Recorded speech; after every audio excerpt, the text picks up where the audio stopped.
Jamie Miller. Hello. How are you today? I'm great. Great. Awesome. Happy to be here. Thank you for having me. I am actually very excited that you're here. I when we first met, and we'll talk about where we met and why. Um, I immediately was like, I have to talk to her. I have to Mhm. learn about her story because it is a warrior story in every right. Thank you so much. Um, so before we get into that and all the wonderful things you do and hmm the badassery that is of your story. hmm Let's give the folks some context, right? Sure. So you were honored at a gala, hmm right, for Andre Collective, Yes. which is a nonprofit that uh, supports and provides services for women who are, you know, escaping or dealing with intimate partner violence. Correct.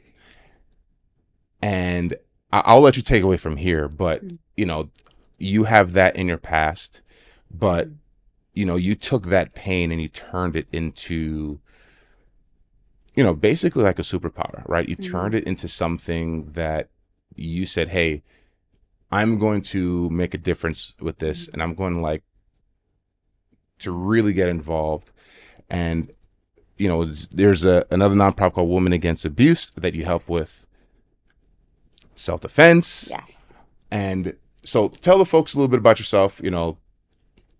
How did you kind of get to where you are? How did you get into the self defense? How did you get into like the fighting and the martial arts? hmm Oh wow. So I've been in combat sports for 20 years. Okay. I have been an athlete my whole life, and as I got closer to graduating high school, I didn't really have much of a direction. And so once I graduated, I college wasn't really on the cards for me at that Mm-hmm. time. And so really the only thing I knew was being an athlete and didn't have really a direction there either. But just by sheer timing of things, I guess a friend of mine who was teaching a kickboxing class had asked me to come just support the class. And I, to be honest with you, thought it was a little bit silly. I didn't even know that I liked Yeah. martial arts. And, but of course, for a friend, I supported the class and I never stopped training after that day. I was Wow. 19 and I just instantly felt connected and fell in love with it and knew I wanted to take it as far as I could go. I Yeah. didn't know what that looked like. I just knew I'm like, I'm doing this. Yeah. So from there, I started on the regional boxing and kickboxing scene, and then transitioned to MMA over the Wow. years. And through that, had a pretty awesome career. Mm-hmm. Fought on the UFC contenders twice. I won a title championship Wow. along the way as well.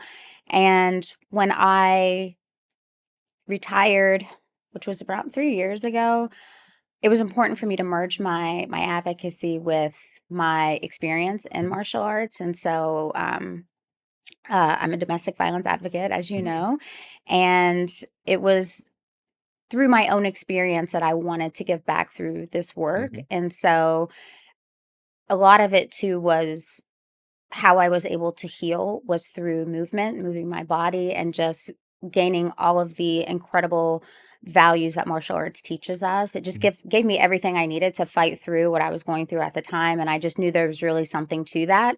And yeah, MMA proved it. Yeah. So I always knew I would give back in such a way Mm-hmm. where I would be able to help women, kids, communities across Philadelphia. And so now that I've retired, I'm just all in on this initiative. I Mm-hmm. started Philly Self Defense, and Yep. so it's a non, or I'm sorry, it's a trauma informed approach to self defense and Yeah. empowerment, and it's been really great this year. It's starting to really take off, and so I'm just really excited for the work I've been able to do with that. Yeah. No, and that's you said a term there, a trauma informed approach. hmm Because the population, right? I guess any population has a form of trauma, right? hmm To learn something, especially in self defense, hmm is almost a way of just like, hey, like how am I going to deal with violence, right? hmm And some of these folks, or a lot of these folks, are coming from violence hmm and violence. So, how would you say is that like how would it be different from someone who is just taking a, you know, traditional martial arts class or just a traditional like self-defense class? Sure. To be honest with you, if it was up to me, I feel like that should be a mandatory to Mm-hmm. have more trauma-informed approaches to self-defense, Mm-hmm. because a lot of the women and people that do sign up for classes are women who, just like you said, have gone through something, or maybe they're in fear of, Mm-hmm. something happening, which is also, right, prevention. That's why I do what I do. If we can avoid something altogether, Yep. then mission accomplished. So for me, it's the difference is creating a safe space where women can feel just safe in their environment, feel safe and just in their bodies again, helping them to feel grounded and connected. And so um, as it relates to my classes, I like to do grounding exercises. We'll do breathing exercises. We do a lot of things around affirmations, but then they're placed in positions, um, you know, with trauma informed approach in mind, where it's important that they learn how to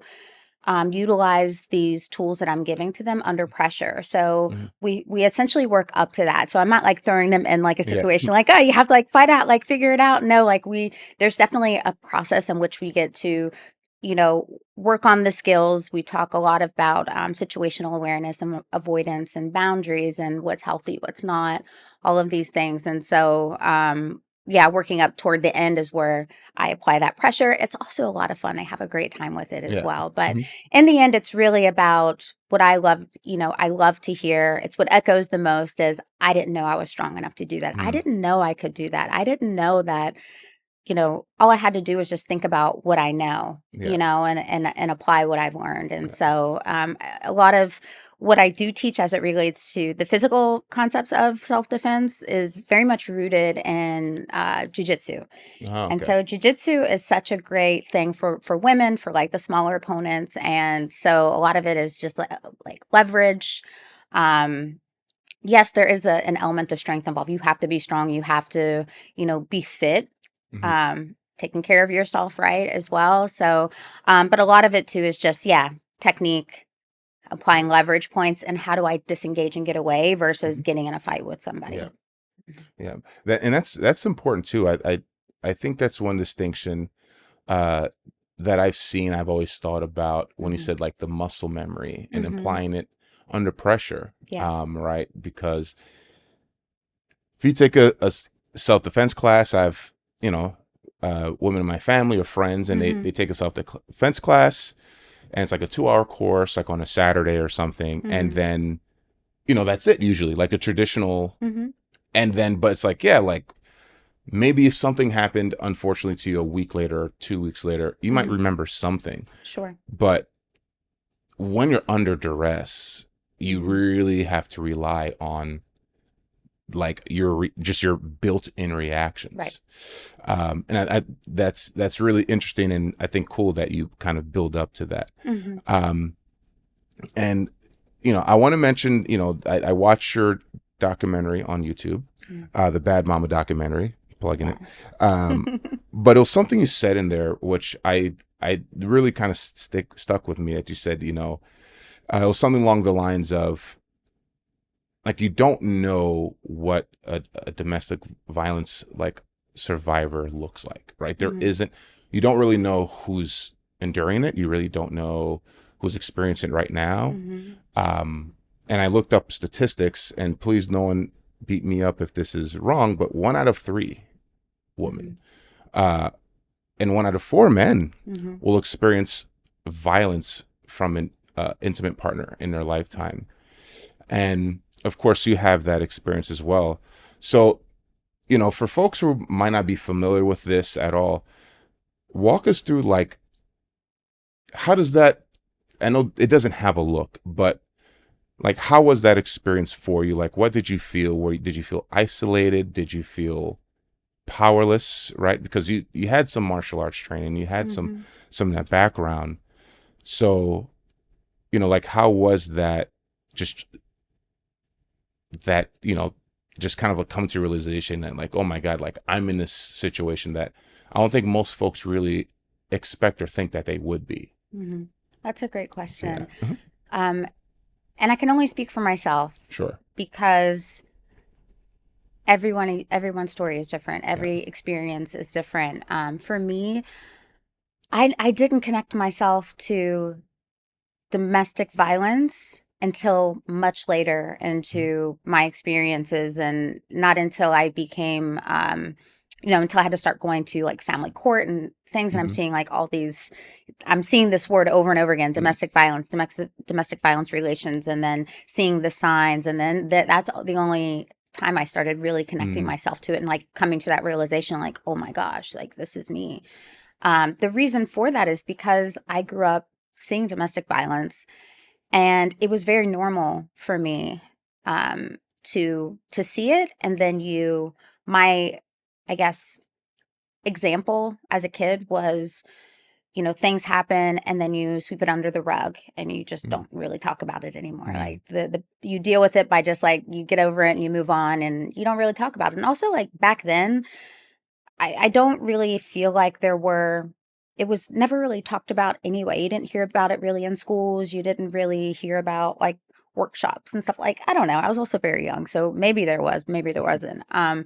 And so anyway, that's what I carried with me throughout my life. So most of my relationships were domestic Yeah. violence, like a sense of it somewhere, whether it was control, emotional, mental abuse, or even physical abuse, which I Mhm. experienced as well. And so, um, yeah, for me, when I was in it, I didn't really know I was in that situation. It was just, okay, let me try to work through it. Let me keep my family together. Let me just do better. I don't know, and try to get through this. But yeah, I didn't make that connection till much Really. later. Yeah. So it was interesting. So it was almost like someone else had to tell you, Hmm. like, interesting.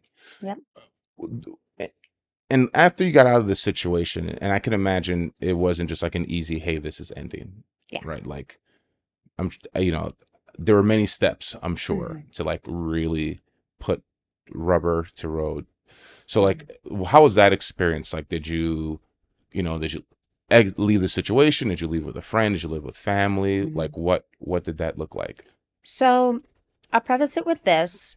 Leaving an abusive relationship is the most dangerous time of the relationship. Women are, I believe the statistic is 70 times more likely to be unalived within the first 2 weeks after leaving than any Wow. other time in the relationship. So that sort of answers that question to a Wow. lot of people, like, why doesn't she just leave? It's Hmm. extremely dangerous for someone to just try to leave. And so, um, and for me, I didn't really, because I didn't know I was sort of in this situation, I knew it was wrong. I knew I didn't want to be in that relationship anymore because of just the anguish and torture it was causing me. And nor did I want to raise my daughter in that Yeah. environment anymore. She was getting older. She was hearing and seeing all the things, and I didn't know what it looked like to leave. I didn't know that resources were available to someone like me at that Yeah. time. And so when it came to leave, it was just making a plan to, I'll just say this. So I feel like when I look back on it now, that God was like putting things in place for me. At the time when I left, it wasn't a thought of like, I'm leaving like this is my chance to go. He was out of town, and I'll never forget it. It was actually Mother's Day, 2014. He was away working, and my daughter and I were trying to have a really nice day. And he ended up, I guess, was triggered by something, ended up calling me that day, was just being really, really nasty. And I just had this calmness over me. It was very different than any other time he would do something like that, where I would apologize just to get past this argument for whatever reason, why we Yeah. are in an argument in the first place. And so I would just always try to do and say things just to end it and try to move forward. And just, I was sick of absorbing. I guess I was just exhausted, but I just had this calmness over me that I didn't give him that time, and it made him, he was more enraged. And I felt like at that time it was safe to call my mom to explain to Mhm. her what had been happening. And mind you, the year leading up to that was the worst year of like in our relationship that I had experienced. And I led my family to believe that we were in a great place. Mm. And I pretended all of that year. So when I called her to tell her what was happening, she was just beside herself. And because we were already planning a trip to Ohio, which is where my Mm. family is living, um, he was supposed to be a best man in his friend's wedding. And my mom's like, well, why don't you guys just leave a little early? She's like, come get a breather. Like, let this calm down. You guys go to the wedding, go home, and then figure it out. She's like, you can't live like this anymore. And she was right. I couldn't Mhm. live like that anymore. And that sounded great to me. It's like, let Yeah. me just be close to my family. Let me just breathe. Like, just it felt like I was just always carrying this like 100-pound like weighted vest. Mhm. And it would just even the idea of taking that off for even a moment felt nice. Yeah. And so I said, yeah, to my mom. She sent me money for a train ticket. And I didn't tell him my plan because I knew from past experiences that he would find a way not to let me leave. Mm. And God forbid I do anything without his permission or consent. So I Mm. didn't tell him until we were on the train, until it was actually in motion. I said, hey, sent him a text. We left for Ohio early. We'll see you for the wedding. Mm. And that just sent him on Oh. this rage. From there, he accused me of kidnapping. I mean, called me anything and everything horrible you could say to a Wow. person. And how dare I do this? And it was a 17-hour train ride, Mm. and I realized that nobody was going to believe me if I didn't have some form of, like, proof or documentation Mhm. of, like, all these things that he was saying to Yeah. me, and at the time, my daughter was playing with, like an old phone of mine, like it was like an old broken Mhm. iPhone. And mind you, every phone I ever owned, anything nice I ever had, he always Mm. broke or smashed or Yeah. whatever. So she was still able to play games on it. Yeah. So I brought it with her for the trip, and I had a small prepaid phone that he would give to me if he had to go out of town or whatever Mm. the case may be. And so the memory on that phone kept filling up so quickly, so I had to take the phone from my daughter to use that to take pictures of the Mm. prepaid phone so I could allow things to Yeah. keep coming in. So it was 17 hours of nonstop Wow. messages from him. I mean, tens of thousands of messages that we were able to use in court later. Mhm. But from there, I realized once I got to Ohio that this was sort of a point of no return, that Mm. I went down there with the intention of exactly what I said, to go get a breather for my family, um, go to the wedding, come home, and just do things the right way. Yeah. Like, hey, how can we co-parent? How can we do what's best for our daughter? Yeah. And but with abusers, you just Yeah. can't reason. There's no normalcy. Like, nothing is ever what it is. It's just, you just can't reason with them. And so once I arrived to Ohio, I realized, yeah, my point of no return, because of his erratic behavior, of the aggression, the anger, I felt like it was no longer safe to go back. Mhm. Meanwhile, he was sending me like headings of court documents. And just because of his personality, from what he's Yeah. done in the past, I'm like, maybe he's just trying to scare me. I don't think these are real. Maybe he got it from like Google or Yeah. something. And um, ended up calling the courts, and they said, no, we don't have anything on the docket. Nothing's been filed. So for a while, I was like, okay, feeling okay. So trying to just ground myself, trying to like recenter through everything that we had gone through. Something was unsettling. Something Mm. just wasn't sitting right. So my sister and I ended up getting in the car and driving back to Philly. This was maybe a couple days after we were Yeah. in Ohio. And went straight to family court and learned that there was an emergency petition filed for a return of my daughter back to Philly that he Wow. filed. And in the petition, he said some pretty just really awful things about my family to Wow. lead the judge to believe that my daughter was in immediate danger. So Wow. they approved the petition. So I had a court date that I wasn't aware of. And this is what they do. They'll um, do stuff like that to make you believe, that, or maybe not serve you purposely so that you miss the court hearing, and then, Yeah. you're in a whole other battle that you didn't plan for. So ultimately, my family had to take out a loan on their small business to afford an attorney Yeah. initially. Mhm. Went to court, but I learned once we got to Philly that he renewed our lease without my name on it. Mm. Got rid of all of my belongings, so it looked like I was non-existent. and refused me access to my own home. And so not only I knew I was no longer safe, but that was the moment when I became homeless. And because I had requested to relocate at the hearing, and by the way, at the hearing, it was proven wrong, all the things in that Hmm. court document, of course. And so, yeah, at that point, I'm like, okay, like, what do I do now? I Yeah. have no home to go home to. My daughter, he was also refusing as well. So, but all the while trying to fight me for Yeah. custody and just paint this horrible picture of me. Like, so yeah. But through that process is when I started learning about some resources. But Hmm. yeah. Yeah.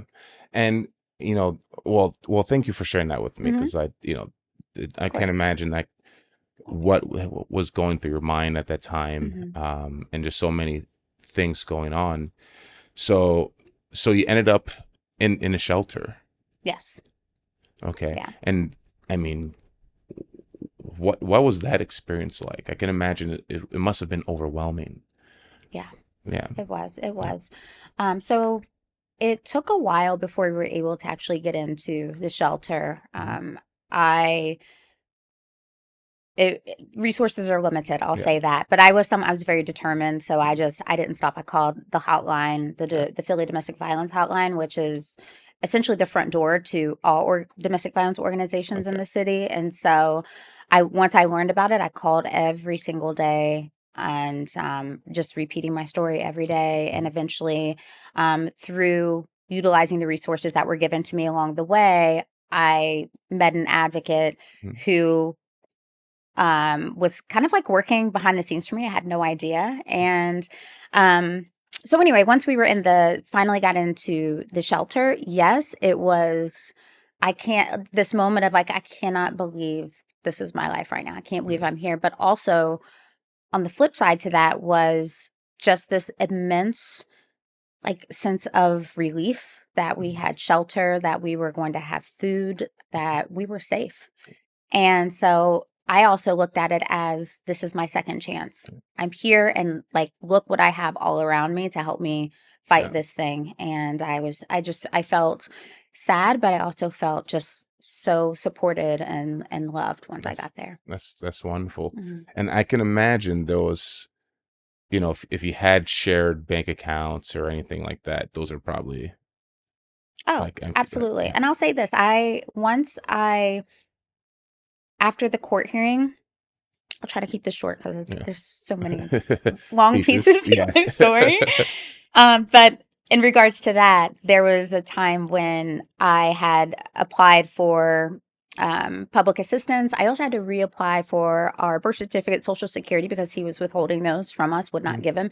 So was preventing me from filing for public assistance. So you have to have all those things. Um, And so finally reapplied for all of that. But I also learned when I went down to the office for the public assistance, I learned that he had cleared out our previous account because we had like a yeah. family account together. Mhm. I was the one with the card, and there was a point where he had taken all of the funds out of Yeah. that, which was why I had to go Yeah. for myself and do it. But yeah, imagine, yes, I can't imagine if we had like joint bank Yeah. accounts Yeah. and more assets Well, yeah, together. Yeah. it's another statistic. It's like most folks who experience Hmm. intimate partner violence, it's Yeah. almost 100%, like 90 something Yeah. percent, that there's also financial abuse, Oh, which absolutely. also perpetuates just the trap of feeling trapped, right? Hmm. Where especially if there are children involved, you want to leave, Sure. possibly find somewhere safe, Hmm. but you have literally no financial resources, Mm-mm. very limited state or city resources. Hmm. Um, And they yeah, do that so that you have no choice but to go back to them. yeah, They try to strip you of yeah, everything. And for me, I didn't care. yeah, I would have rather slept on a park bench than go yeah, back because I knew what was waiting for me if I did. So yeah. I was like, I was not That's good willing. for you. Yeah. Yeah, and you know, so let's talk about a little bit of the your UFC Mm-hmm. experience, because Mm-hmm. again, warrior story, just like a fighter. Um, and I don't want to, I want you to go through the full story, but I remember you shared at the Mm-hmm. gala, uh, that fight that you kind of were like set up in a way, like Oh, you know, you yes. weren't supposed to No. do what you did. I don't want to be a spoiler. So, yeah, let's yeah, give us that story of just, yeah, Yeah, you that's know, we yeah, have to talk we about have to talk about that. Yeah. that. So I'm in the safe haven, right? And I realized there was one day I woke up, realized, listen, I needed to find forgiveness. That was Yeah. like a big thing. I just woke up one day like, I forgive him. Mm, And I did that for myself, for my own freedom, and also because I felt like he still had emotional control over me if I was allowing what he did to dictate my moods, my emotions. I felt like he still yeah. had that hold on me. So part of that forgiveness was just stripping myself of all of it. And so I forgave him, and then I realized I need to just do things that brought me joy, like Mm, just reclaiming myself. And what does that mean? Is just what brings me the most happiness yeah. was being on the mats training. And so I quietly step back on the mats and started Mm, training while still living at the safe haven, and it gave me everything that I needed to battle what was going on outside those gym doors. And mhm, I'll tell you this, I walked in back into my gym at like 90 something pounds, um just due to all the stress I had, just lost so yeah. much weight. And when I saw the life come back to me, like I just, yeah, I literally came back to life. Like you could Mhm, see it in just my body, my skin, just everything changed. mhm, And not only that, but it gave me my self-esteem. I mhm. was rebuilding my confidence. And MMA, we talk about, like, we say the mats don't lie. Yeah. Because if you are on the mats, right, and you give up, you quit, like you're exposed. But on the Mhm, flip side to that, that's a good thing because then you're forced to face yourself, face your weaknesses, and that's where the growth is. And so for me, it was a lot of that helped me shift the narrative of like, look what he did to me, kind of like a victim mode to like, who do I need to become? Like, who do I need to be from mhm, here and take my life to where I want it to go? So that was when I took true like raw responsibility for my own life, and that was a really hard thing to do. It was a daily practice. It's yeah. not something you just say and it happens. It's not Yeah. magic. It was Yeah. a lot of hard inner work to get to Mhm, that. And so anyway, I'm training like a mad woman. About a year after I transitioned from the mhm, safe haven, mhm. still training like a mad Yeah. woman. My coaches and I agreed that it was time to start looking for a fight, and around that time, a an organization called King of the Cage, which was rather big at the time, if you wanted to be seen by the UFC, like this is the organization you want to fight in. Mhm, So they called us, and mind you, I was only 1-0 at the time, mhm. hadn't fought in several years, so I was kind of a nobody. Yeah. I mean, my coaches and I knew like what I was, Yeah. made of, Yeah. and and so I it was a call to for a they wanted a replacement fighter for their champion. She was number 1 in California. She was on the cusp of the UFC. She was in her prime. Mm. And I said yes. And my coaches, I think, wanted to be supportive, but they're kind of like, "You sure?" You sure? Let's sleep on They're it. like, And well, "James," yeah, like yeah. I was like, "Nah, I want this fight." And they weren't even available for me that weekend. And it was just my teammate and I flew out to California and did the weight cuts and all that together. And yeah, I get to the sold out show at Citizens Bank Arena in Wow. Ontario, California. And I was just that quiet, like little underdog. No one knew who I was. I think I really thrived in that Yeah. space. And I walk out into the venue. I mean, it's beautiful. I was just in such a happy space and just trying to absorb all the things, take it all in. And yeah, fight starts. We get to the fourth round, and I ended up knocking her out cold with just Wow. one punch. Yeah, right Knockout. hand. Yeah, Not a knockout. tap. Not No, no no no full knock, knockout. knocked her out cold. I Wow. essentially what happened was I capitalized on her mistakes. Like Hmm. I've always been like a pretty great counter fighter, Yeah. and she was telegraphed what she was going to do, and Hmm. so I was just timing it, waiting for her to come in, and it Wow. it happened, and That's silenced the whole arena. It wow. was silence, and it was, yeah, definitely a moment of uh, really just, I felt like I Yeah. was truly free in that moment. That's amazing. Hmm. What honestly, when you yourself, when you went in, did Hmm. you like say, okay, I've got this girl? Like did you think like, okay, maybe I can win? Like, where were you on the Mm. scale of I've got this in the bag versus to maybe what your trainers thought were like, hey, maybe this Mhm. is not a good idea? Oh, no, I was 100 You're I 100%. knew it, I knew it. Really? Yep, Wow. I knew That's it. amazing. Yeah, and I had just a sense of calmness over me, excited, and yeah, just really happy to just be back home, like Yeah. in the cage doing what I loved. Yeah. And, but it, you know, of course you have moments, right, where you're like, okay, am I prepared enough that Mhm. I never second guessed like my ability Mhm. to win that fight. It was just more of like going through that checklist. Okay, yes, Yeah. I'm prepared. We did, okay, we're here now. Like, let's go. I Okay. was so excited. Yeah. Yeah. That's, I mean, one, congratulations again. Thank I know, you. that must be like a really wonderful feeling, right? Like just Hmm. the upset, and also just to hear the arena just react Yeah. and like say, hey, yeah, I'm the one. You guys should know. Now everyone's on the same page Hmm. as I was. Yeah. That's incredible. So, Thank you. so we'll do a quick switch here, Hmm. mixed up for with some just some quick questions. So, what would you say is your superpower? Mm.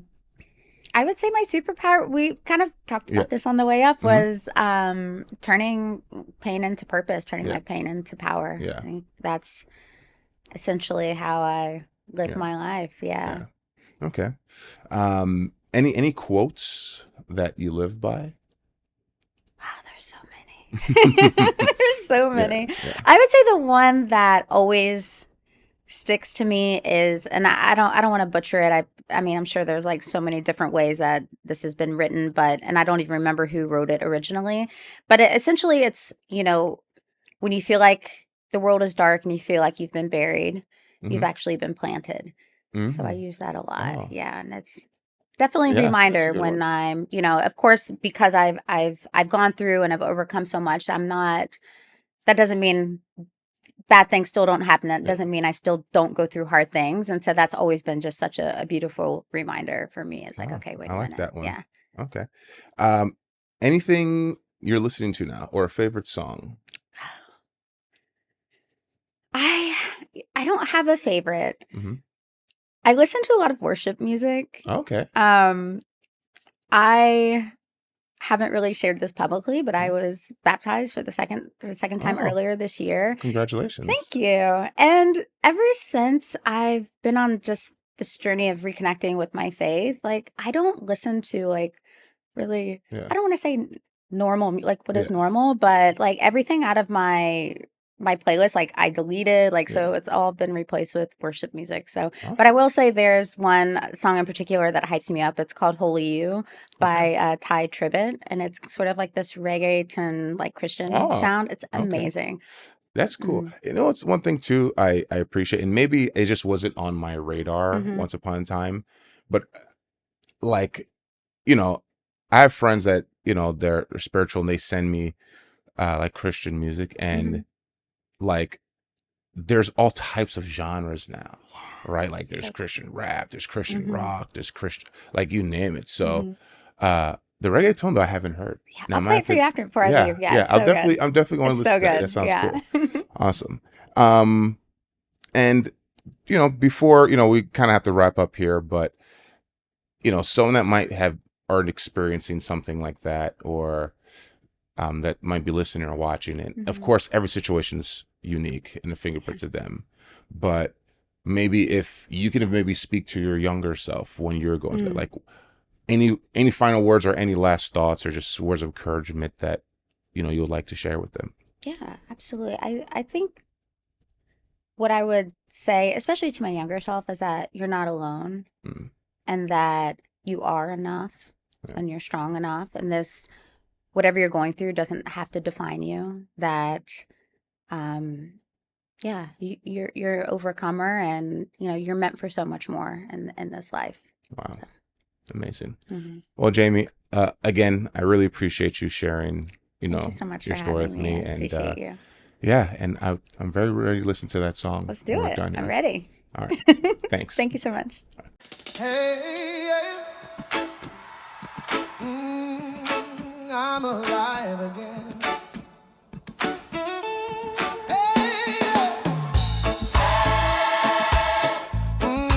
I'm alive again.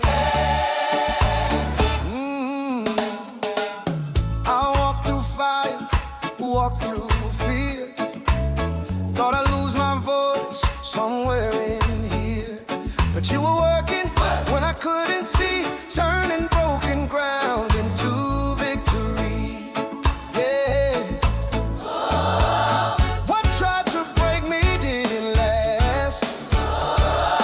You were shaping purpose from my past. Yeah. Every tear was seed in the soil. You were faithful through the turmoil. Holy you made me new. I was planted, not buried. I'm rising through. Holy you pulled me through. What the enemy meant, you turned into truth. I'm alive because of you. I found my strength when I hit the mat. Learned who I am when I fought right back. Not with hate, not with shame, but with faith calling out your name. Every chain fell piece by piece. When I chose forgiveness, I found release. I don't wear my pain the same. You gave beauty for the flame. Holy you made me new. I was planted, not buried. I'm rising through. Holy you pulled me through. What the enemy meant, you turned into truth. I'm alive because of you. I'm strong.